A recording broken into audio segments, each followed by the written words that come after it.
Perkenalkan, saya Rohmanur Aprianti dari program studi D3 Kebidanan semester 1, mahasiswi Institut Medika Dr. Gigi Suherman. Video kali ini, saya akan membahas anatomi genitalia eksternal wanita dan perawatan genital higien pada wanita dengan mata kuliah anatomi dan fisiologi serta dosen pengampu Ibu Herlina Simanjuntak SST MKB.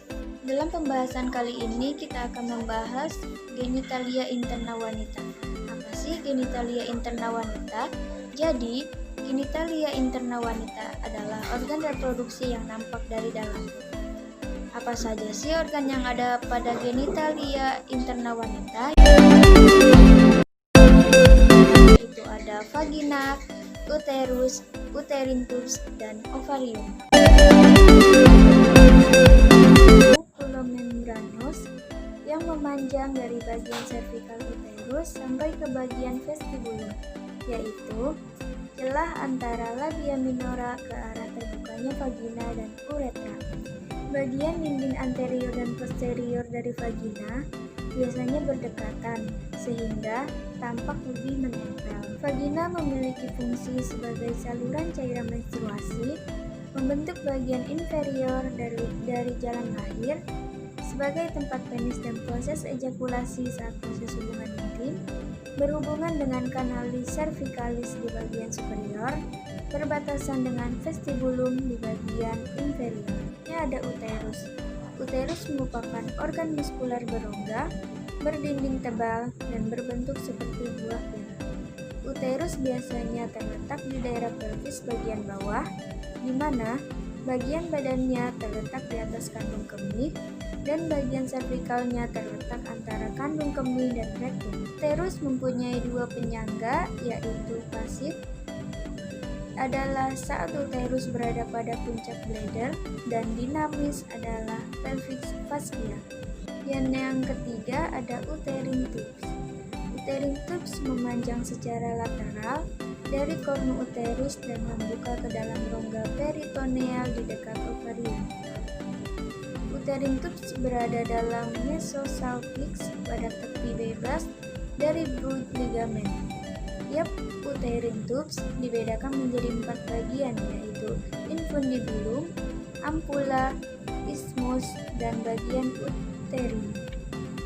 Pada posisi ideal, tuba uterin di sebelah posterolateral dinding lateral pelvis. Namun, berdasarkan pemeriksaan ultrasonografi, posisi tuba uterin bervariasi dan asimetris antara sisi kiri dan sisi kanan. Ovarium berbentuk seperti kacang almond, biasanya berada di sekitar perlekatan antara brood ligamen dengan dinding lateral dari pelvis.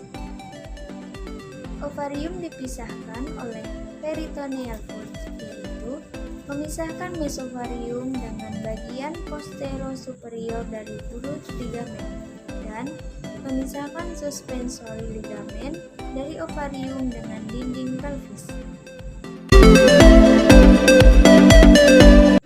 Selanjutnya kita akan membahas genitalia eksternal wanita.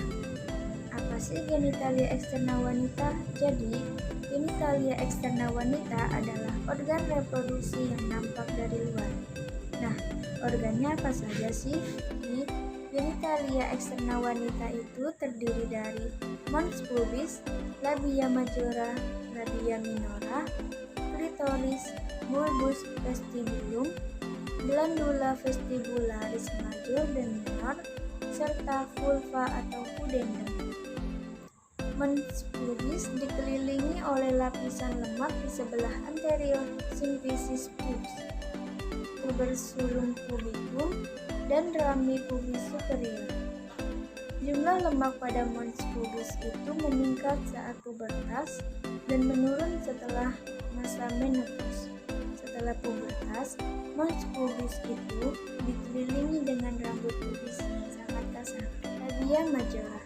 Labia majora adalah lipatan kulit yang menonjol dan berguna untuk melindungi orifisium vagina dan uretra. Masing-masing labium majus memiliki lapisan lemak subkutan yang mengandung otot polos dan ligamen uterus yang berjarak infero-posterior dari mons pubis ke arah anus. Labia minora merupakan lipatan kulit bebas lemak dan tidak berambut. Bagian ini memiliki jaringan ikat spongiosa yang terdiri dari jaringan erektil dan banyak pembuluh darah kecil. Walaupun permukaan internal labium minus terdiri dari kulit lembab dan tipis, struktur ini memiliki warna merah muda dan banyak serat saraf sensoris. Klitoris. Klitoris adalah organ erektil yang ada di permukaan labia minora di sebelah anterior. Klitoris terdiri dari root atau radix dan body atau corpus yang terdiri dari dua crura, dua corpora, cavernosa, serta glans klitoris. Glans ditutupi oleh prepucium klitoris. Vestibul. Vestibul adalah suatu ruangan yang dikelilingi oleh labia minora yang terdiri dari orifisium uretra, vagina, dan ductus glandula vestibularis major dan minor. Bulbus vestibulum. Bulbus vestibulum adalah massa jaringan erektil berpasangan yang ada di sekitar orifisium vagina dan diselimuti oleh musculus bulbus spongios. Bulbus homolog dengan penis dan corpus spongios. Glandula vestibularis major. Glandula vestibularis major ada di samping masing-masing sisi vestibulum di sebelah posterior irifisium vagina. Kelenjar berbentuk bulat atau oval dan mengalami overlapping di bagian posterior karena adanya bulbus vestibulum dan dikelilingi oleh bulbus spongios musclis. Kelenjar ini mensekresi mukus ke dalam vestibul saat terjadi rangsangan seksual. Glandula vestibularis minor. Kelenjar ini berukuran lebih kecil, terletak di masing-masing sisi vestibulum, di antara uretra dan officium vagina. Kelenjar ini menghasilkan mukus yang berguna untuk melembabkan labia dan vestibulum. Vaskularisasi vulva. Suplai arteri vulva berasal dari external pudendal arteries dan internal pudendal artery.